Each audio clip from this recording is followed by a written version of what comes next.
Objek wisata nggak melulu harus mengedepankan spot foto aja. Pemandangan alam pun bisa jadi latar objek wisata yang menarik bagi para wisatawan. Salah satunya Waduk Penjalin yang ada di Brebes, Jawa Tengah. Penasaran? Yuk intip terus keseruannya di Student Traveler.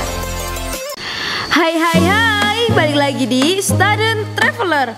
Bareng aku, Siti Nadiro. Sekarang aku lagi ada di Waduk Penjalin, Desa Winduaji, Kecamatan Paguyangan, Kabupaten Brebes. Nah, weekenders, objek wisata nggak melulu harus mengedepankan spot foto saja.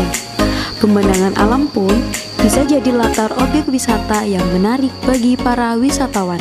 Salah satunya Waduk Penjalin yang berada di Brebes, Jawa Tengah. Weekenders, setelah naik tangga yang begitu banyak tadi ini kan, akhirnya kita sampai di atas di wisata Waduk Penjalin. Nah, kita bakal lihat-lihat dulu kali ya pemandangannya.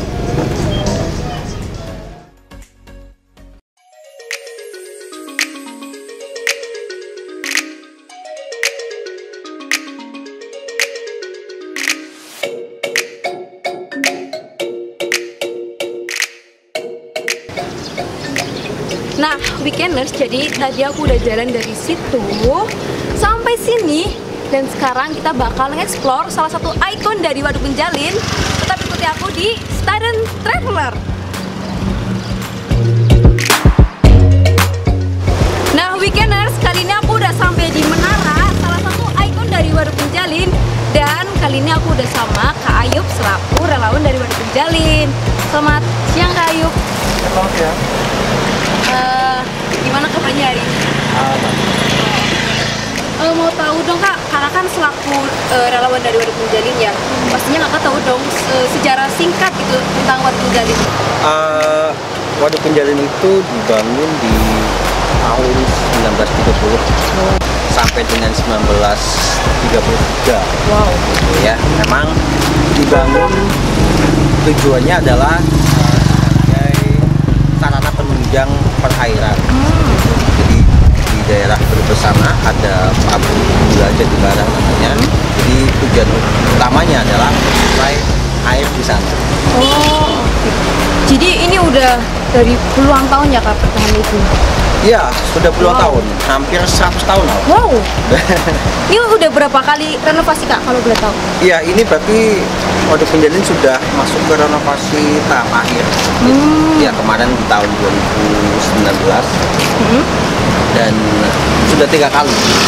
Di tahun 93, kemudian di tahun tahun 2002, itu terakhir tahun 2019. Terakhir ini Kak, harapan dari relawan Waduk Penjalin buat wisata Waduk Penjalin ke depannya apa? Ya, semoga sih bisa lebih dikenal. Tapi yang paling penting adalah isi dari yang ada di Waduk Penjalin itu sendiri, dari masyarakatnya, dari pemerintahnya, dari dinas yang mengelola ini, semoga bisa saling sinergi. Tujuannya tidak lain tidak bukan adalah untuk kemajuan dari semua pihak. Seperti itu. Saya kira dengan kelegowoan, kayak pedulian yang tinggi, kita kepengen dong anak cucu kita ke depan itu merasakan mendapatkan warisan yang bermanfaat dari generasi sebelumnya. Jadi seperti itu. Jadi tadi itu ya weekenders, seluk-beluk Waduk Penjalin bersama relawannya gitu. Mungkin kita bisa ini ada satu tempat yang dulu sempat kami lakukan kegiatan. Di sebelah sana itu ada yang namanya, kalau orang bilang sih ada yang namanya menara miring, menara doyong, menara menceng, macam-macam. Tapi yang jelas cukup menarik. Mungkin saya pengen ajak kamu ke sana. Boleh tuh, boleh. Ya, kamu bisa lihat di sekitar sini. Di sini adalah kegiatan tempat awal kami teman-teman relawan melakukan sebuah kegiatan. Nah, sekarang udah ada menara, kemudian juga ada dermaga untuk kegiatan transportasi masyarakat di sana, kemudian juga area publik seperti itu. Tapi kalau aku perhatiin ini kok miring ya Mas? Kenapa nggak lurus gitu? Gimana konsepnya? Iya, sebetulnya memang ini desainnya, dan desainnya itu memang sudah dari pusat ya. kedinasan di sana memang ada satu bangunan yang identik hampir sama di sini, itu kalau nggak salah di Waduk Cacaban. Jadi memang kalau miring sendiri ini sebetulnya sudah ada dari Grand Design dari instansi sebetulnya. Tanggapan masyarakat sekitar gimana, Mas? Tanggapannya macam-macam ya. Ya yang jelas paling besar adalah mereka senang sekali. Jadi akhirnya di Waduk Penjalin itu ada area publik untuk masyarakat berkegiatan. Terus juga misalkan sore-sore mereka datang ke sini buat melihat view yang ada di Waduk Penjalin. Kemudian juga ada pedagang-pedagang lokal yang di sini mereka mendapatkan manfaat. Tentunya mereka sangat senang sekali seperti itu. Oh gitu, jadi unik ya historinya. Unik lumayan. Tapi saya dengar Kak Ayu juga salah satu pengelola sanggar di sini ya? Iya. Tuh, betul. Kita pemirsa boleh lihat sebentar nggak? Oh boleh. Nanti kamu akan saya ajak ke sana. Waduh, nanti boleh ada banget. Dan saya juga bakal kenalin ada salah satu menu khas kuliner yang ada di Desa Windu-Aji, khususnya yang berasal dari Waduk Penjalin. Pas banget nih buat makan siang ya kan? Iya, karena udah masuk jam makan siang nih. Oke, langsung aja kali ya? Boleh, yuk.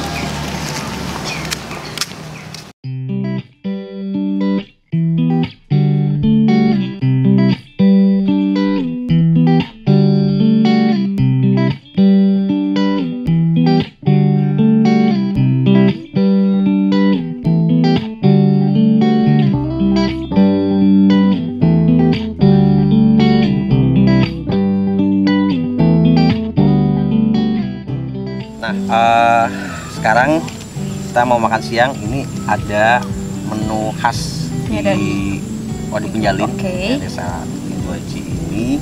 Jadi namanya ikan betutu. Ikan betutu ini sebetulnya salah satu jenis ikan gabus atau bisa dikenal ikan malas ya. Jadi kalau orang-orang di luar sana itu taunya ikan gabus. Oh, ini alasan kenapa ikan betutu ya jadi ikonik makanan khasnya Waduk Penjalin itu kenapa? Iya, karena memang ikan gabus ini atau ikan betutu ini sebetulnya di Waduk Penjalin itu sangat cocok. Artinya punya kualitas yang bisa dibilang premium. Misalnya dibandingkan dengan tempat-tempat yang lain. Nah, khususnya di waduk yang ada di Kabupaten Brebes itu kan ada dua nih. Yang ada ikan betutunya cuma satu di sini. Dan juga sempat dibandingkan dengan beberapa ikan betutu di tempat lain. Karena memang kondisi Waduk Penjalin ini perairannya dari kedalamannya dan struktur tanahnya dan sebagainya ini ternyata mempengaruhi dari kualitas ikan betutu itu sendiri. Makanya selain memiliki gizi yang tinggi, ini juga ternyata bisa dibilang kualitasnya premium lah. Wow. Nah, jadi weekenders kita bakal makan ini ikan betutu, salah satu makanan khas dari Waduk Penjalin. Karena berhubung aku udah lapar, mending kita langsung coba aja ya kayak. Iya, langsung coba aja. Mau coba yang mana nih? Dari yang dua, lebih mana nih yang kayak favorit? Kalau kamu sukanya yang nggak pedes ya bisa coba yang ini nanti. Oh, yang original gitu ya? Original, oke. Ini namanya betutu goreng biasa sih. Kecil ya ikannya? Ini bisa gede. Oh, bisa berarti gede. ada yang kecil, ada yang gede. Ada yang kecil, ada yang gede. Jadi malah ada yang lebih kecil lagi. Ya kecil banget sih, namanya baby fish. Oh, baby fish. Ada. Kalau gedenya itu bisa sampai 4-5 kilo pernah sampai angkat. Kalau ini pedas pecah. Sebenarnya ada varian lain, cuman memang harapannya sih nanti teman-teman bisa datang ke sini langsung ya. Bisa. Jadi buat rekomendasi juga ya, yang mau main ke Waduk Penjalin harus coba ini nih ikan betutu. Iya. Langsung coba aja kali ya. Iya.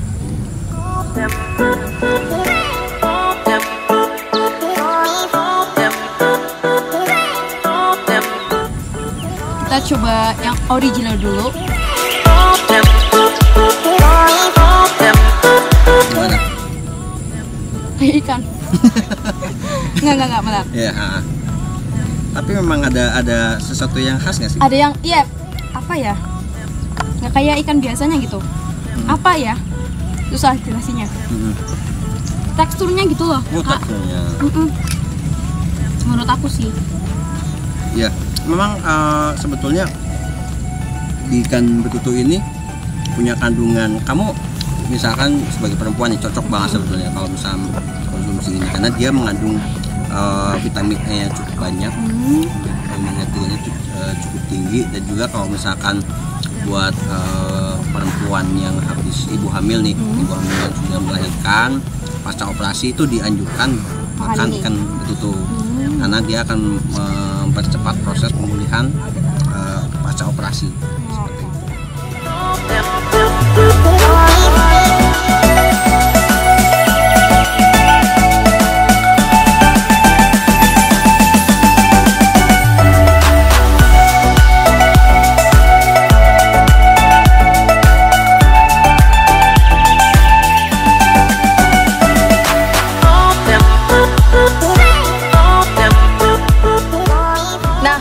Jadi kita udah selesai makan makanan khas dari Waduk Penjalin, yaitu ikan betutu. Sekarang kita mau ke sanggarnya Kak Ayub. Kak Ayub punya sanggar ya? Ada. Nanti kita bakal lihat-lihat gimana sih kreativitasnya Kak Ayub. Tetap di Student Traveler.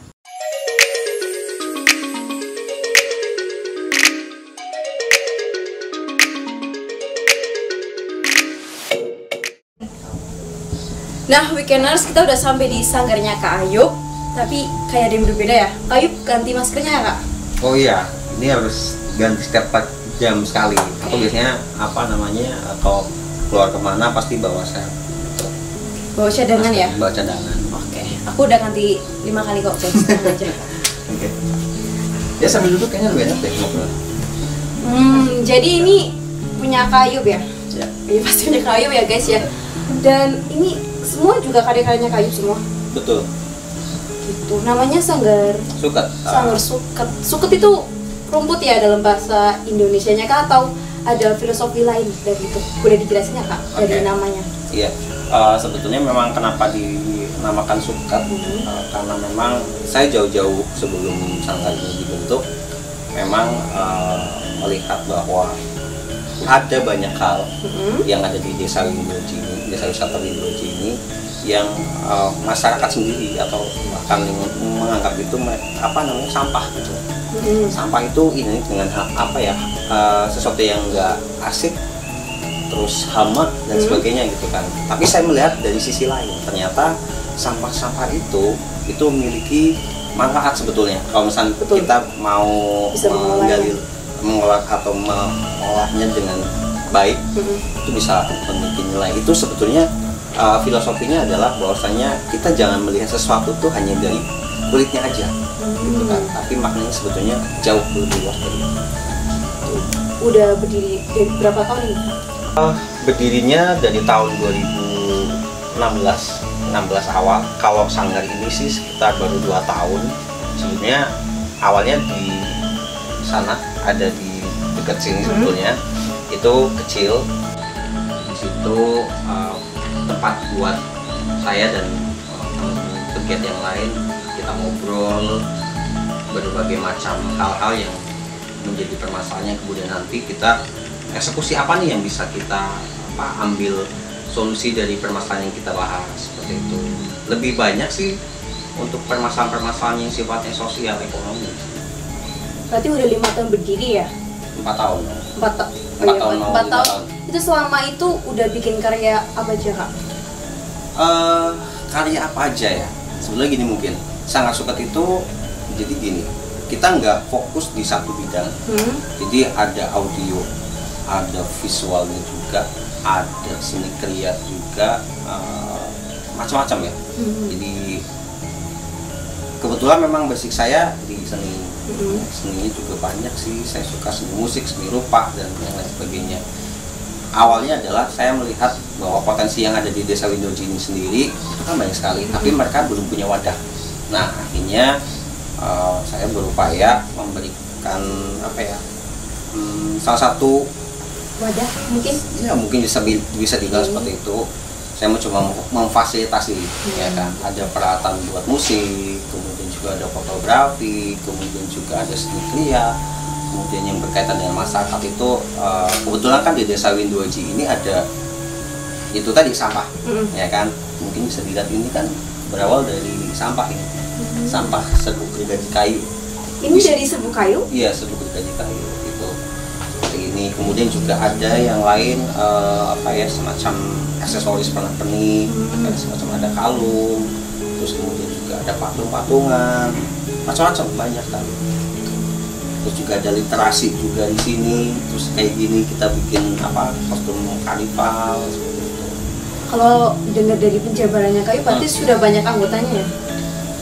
Oke, menarik kalau bicara anggota ya. Jadi gini, yang saya pahami kebetulan memang saya ikut berbagai macam komunitas mungkin.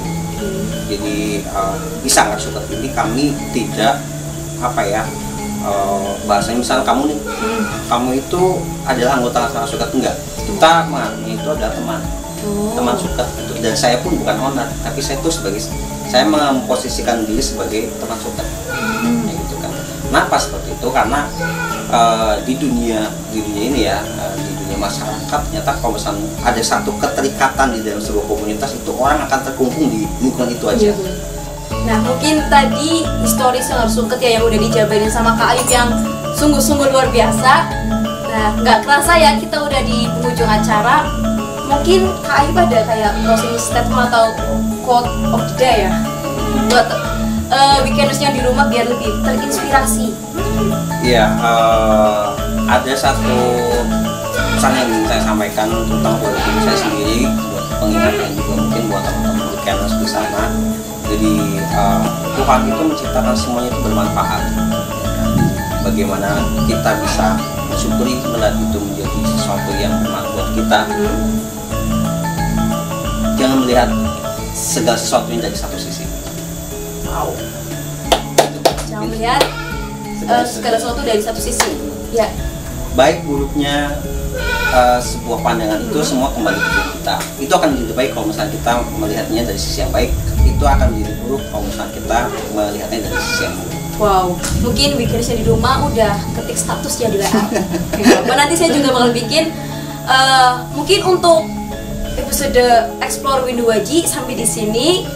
Sampai ketemu di Stadium Traveler episode selanjutnya dengan tempatnya epic-epic dan juga narasumber yang kece-kece. Sampai ketemu di Stadium Traveler. Bye bye.